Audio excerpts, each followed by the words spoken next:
हम दोस्तों और व्यूवर्स, कैसे हैं आप लोग।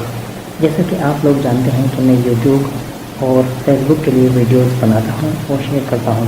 आज के टॉपिक पर जाने से पहले आप लोगों से गुजारिश करता हूं कि अगर आपको मेरी वीडियोस पसंद आती हैं तो मेहरबानी करके लाइक ज़रूर कीजिए और नीचे सब्सक्राइब ज़रूर कीजिए। इससे आप बआसानी मेरी हर नई क्लिप्स से वाकिफ़ हो सकेंगे और बज़रिए नोटिफिकेशन आपके ईमेल में मेरी हर बार न्यूएस्ट वीडियो पहुंच जाएंगी। आज मैं आपको ये बताऊंगा कि टियर 5 इंटरनेशनल वीज़ा में आर्जी वर्कर के तौर पर वीज़ा कैसे हासिल किया जाता है। पहले मैं इस वीज़े के कॉन्ट्रैक्ट्स आपको बता दूं। मैं आज आपसे overview, COS, duration, time, fees, can do और can not do things, eligibility, documents requirement, इसकी डिटेल, एक्सटेंडिंग और स्विचिंग के बारे में बताऊंगा। पहले ओवरव्यू के बारे में बताता हूं। ये वीज़ा उन लोगों के लिए होता है जिनके साथ कॉन्ट्रैक्ट किया जाता है कि वो UK में इंटरनेशनल कानून के मुताबिक काम करेंगे। मसलन किसी फ़ॉरेन गवर्नमेंट में काम करना या किसी डिप्लोमेटिक घर में मुलाजिम के तौर पर काम करना। इसके अलावा आप इस वीज़े की रिक्वायरमेंट पर पूरा उतरते हों और आपका ताल्लुक़ स्विट्ज़रलैंड या यूरोपियन इकनॉमिक एरिया से ना हो। इस फॉर्म को 3 माह पहले जमा करना है और जवाब कम से कम 3 हफ्ते में आ जाएगा। अब मैं इसकी फ़ीस के बारे में बताता हूँ। इसमें आपकी और आपके फैमिली मेम्बर्स की फ़ीस, अगर आप पाकिस्तान से अप्लाई कर रहे हों या UK में रह के अपने वीज़े को एक्सटेंड या तब्दील करवा रहे हों, तो पर हेड £235 चार्ज होगी, जबकि प्रीमियम सर्विस में इसकी फ़ीस £825 चार्ज होगी। अब मैं ड्यूरेशन के बारे में बताता हूँ। ज़्यादातर केसेस में 2 साल का वीज़ा मिलता है, लेकिन कुछ केसेस में 6 या 12 माह का वीज़ा मिलता है। इन में कुछ शराइत होती हैं।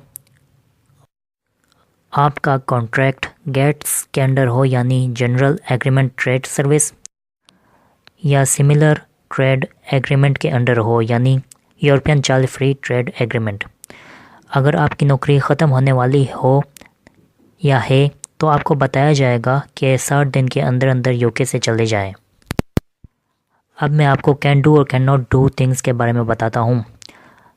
पहले कैन डू थिंग्स। आपने तालीम की हो, मगर ऐसी तालीम जिससे आपकी कंपनी तंग ना हो।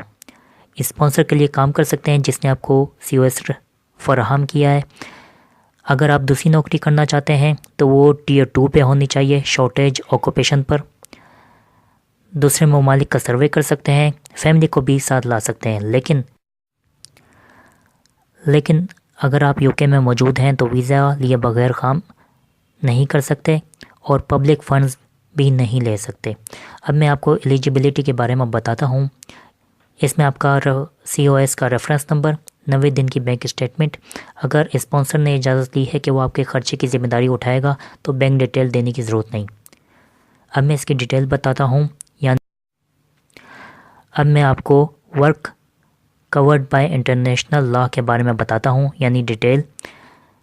पहला, वो काम जो जनरल एग्रीमेंट ट्रेड सर्विस ने मुकम्मल किया हो या कवर किया हो। दूसरा, UK और दूसरे ममालिक के दरमियान सिमिलर एग्रीमेंट ने कवर किया हो। और तीसरा, ओवरसीज़ गवर्नमेंट या इंटरनेशनल ऑर्गेनाइजेशन ने कवर किया हो। या वो काम जो किसी डिप्लोमेटिक घर में किया हो या किसी इंटरनेशनल ऑर्गेनाइजेशन के एम्प्लॉय का कोई काम पूरा किया हो। अब मैं आपको COS के बारे में बताता हूँ। इसमें जो COS मिलेगा वो आपके स्पॉन्सर ने UK गवर्नमेंट से रिकग्नाइज्ड करवाना होगा। फिर दोबारा UK गवर्नमेंट COS इशू करेगी। जो स्पॉन्सर COS आपको देगा उसकी एक्सपायरी 3 माह की होगी। इसके साथ साथ आप यही COS को मल्टीपल एंट्री के लिए भी इस्तेमाल करवा सकते हैं, लेकिन इसके लिए स्पॉन्सर से मुआहिदा करना हो। अब मैं डॉक्यूमेंट्स के बारे में बताता हूँ। इसके लिए आपका अपना पासपोर्ट, 90 दिन की बैंक स्टेटमेंट, OTP टेस्ट होगा। अब मैं आपको एक्सटेंड करने का तरीका बताता हूँ। इसमें मुकम्मल स्टे सिर्फ 6 साल का होता है और एक्सटेंड करने पर सिर्फ 2 साल का वीज़ा मिलता है। लेकिन अगर आप प्राइवेट नौकर हैं किसी डिप्लोमेटिक ऑर्गेनाइजेशन में तो वीज़ा कम से कम 5 साल के लिए एक्सटेंड होगा। اگر کانٹریکٹ